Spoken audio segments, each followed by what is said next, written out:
Now that I have my basic timeline built by sourcing my clips from my source monitor to my timeline, I'm going to need to trim and cut things on my timeline to fine-tune my edit. Remember, we source clips first to ensure we're not going to bring too much information to our timeline and create more work for ourselves. If I grab the scroll bar at the bottom of my timeline, I can click and hold and drag my scroll bar inward to zoom in on my timeline.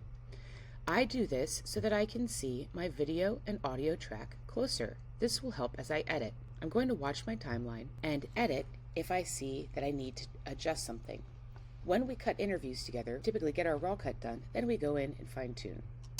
So I already think I want to cut out that section after he says stakeholders. So I'm going to press my spacebar. So I'm going to grab my playhead and rewind it to the point I want to start again, press my spacebar or the play button in my program.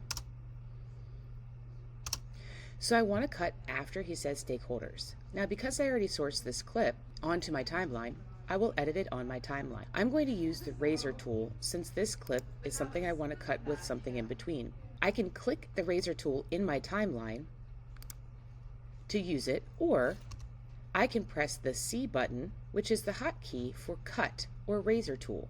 If I take my razor tool and place it over my playhead, you can see that it snaps or connects to where the playhead is sitting.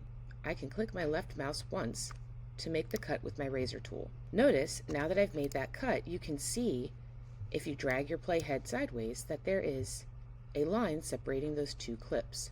I've just made a cut or separated that portion of the clip. I'm going to rewind my playhead and now listen from the point I cut to where I want to cut again to remove this section.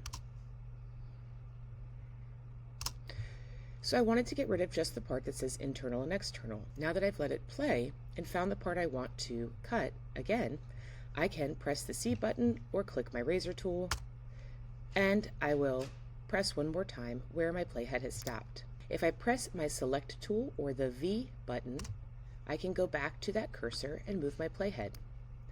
You can see in my timeline now, I have a new section of that sourced clip that I've made because I've cut on either side. With that section highlighted, by clicking it, I can press delete and remove that section from my edit. Now I have a gap in between the two portions of the clip where I cut the area out. I can either grab the clip and drag it backward and let it snap to the other clip, or if there's no overlay or B-roll in the other video tracks, I can press the empty area and click delete, which will automatically reconnect my clips. Now, if I take my playhead, drag it backward, and press play again, I can check how that cut sounds. This is where we have to work on fine-tuning. I'm going to scroll in even more because there's an audio clip where I made the cut. If I listen again, I can hear that little pop.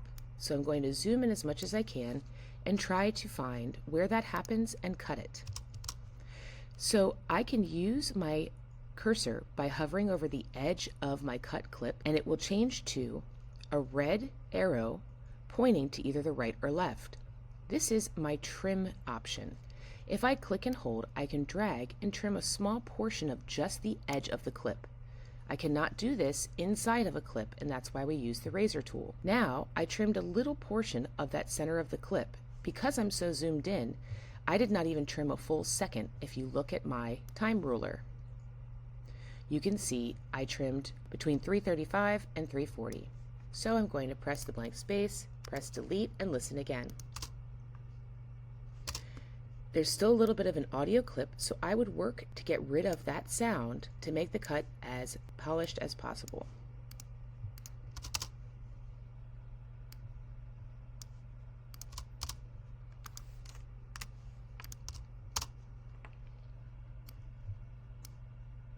Notice that I'm adjusting. Sometimes I'm cutting back or trimming with my playhead. Sometimes I'm trimming the edge of a clip, or I listened and I heard that I'd cut a portion of his words off. So I adjusted by trimming the clip that came after this and then pulling the original clip back out. So now if I listen one more time,